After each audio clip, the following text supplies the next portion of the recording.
Movie ఎలా ఉంది అంటే నాకు నచ్చలేదు. నిజమే. 'అఖండ 2' నాకు నచ్చలేదు. ఇక్కడ మొహమాటం లేదు, దాచేది లేదు. చాలా క్లియర్‌గా చెప్తున్నాను. 'అఖండ 2' నాకు నచ్చలేదు. అయితే నాకు ఎమోషన్ ఉండాలి కదా! ఎంగేజింగ్ సీక్వెన్స్‌లు ఉండాలి కదా! బాలకృష్ణ లాంటి మాస్ హీరో ఫైట్స్ చేస్తుంటే ఆడియన్స్‌కి పూనకాలు రావాలి కదా!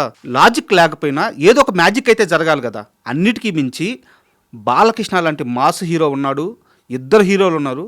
వాళ్ళకి స్క్రీన్ స్పేస్ దొరకాలి కదా! బ్యాడ్ లక్ ఏంటంటే 'అఖండ 2'లో ఇవేవీ జరగలేదు. ఫస్ట్ హాఫ్ విషయానికి వస్తే అఖండ క్యారెక్టర్ ఏంటో, అతను ఏం చేయగలడో మనం 'అఖండ 1'లోనే చూస్తున్నాం. కానీ 'అఖండ 2'లో బోయపాటి అనవసరంగా క్యారెక్టర్ ఎస్టాబ్లిష్మెంట్ కోసం, స్టోరీ ప్రోగ్రెషన్ కోసం అనవసరమైన సీన్లు చాలా పెట్టేశారు. చాలా క్యారెక్టర్స్ వస్తుంటాయి, పోతుంటాయి.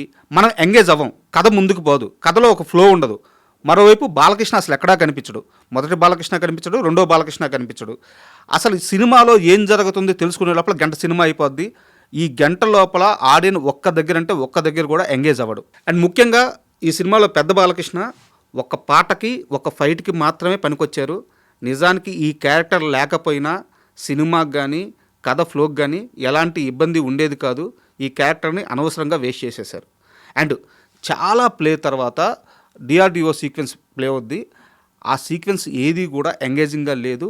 అండ్ ముఖ్యంగా నమ్మబుద్ధిగా లేదు. మనం ముందే చెప్పుకున్నాము, డిఆర్డిఓ సీక్వెన్స్ కానీ, లేకుంటే ఆ వైరస్ సీక్వెన్స్లు కానీ ఎక్కడా కూడా ఆకట్టుకోవు అంటే సీన్లు గొప్పగా లేవని కాదు, గొప్పగా తీయలేదని కాదు.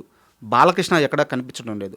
సగటు తెలుగు సినిమా మాస్ ఆడియన్ థియేటర్కి వెళ్ళి బాలకృష్ణ లాంటి హీరోని చూద్దామని చెప్పి రాత్రి 10 గంటలప్పుడు, రాత్రి 1 గంటప్పుడు థియేటర్లో కూర్చొని ఉంటే బాలకృష్ణ కనిపించకుండా ఏదేదో కథ నడుచుకుంటూ పోతుంటే, అది కూడా బోయపాటి సినిమాలు.